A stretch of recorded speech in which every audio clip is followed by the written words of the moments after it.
আচ্ছা, আমরা এখন শুনবো দাদুর মুখ থেকে যে আসলে বেল পাতা দিয়ে দেবী সরস্বতীর চরণে যারা পুষ্পাঞ্জলি দেন, যারা অধ্যয়ন করে, তারাই বিশেষ করে বিদ্যার অধিষ্ঠাত্রী দেবী মা সরস্বতীর চরণে বেলপাতার উপরে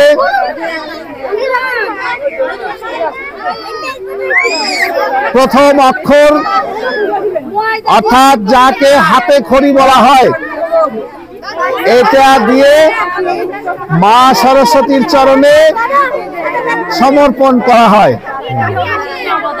আর এই সমর্পিত ব্যক্তির প্রতি মা বিদ্যার দেবী সরস্বতী কৃপা বর্ষণ করেন।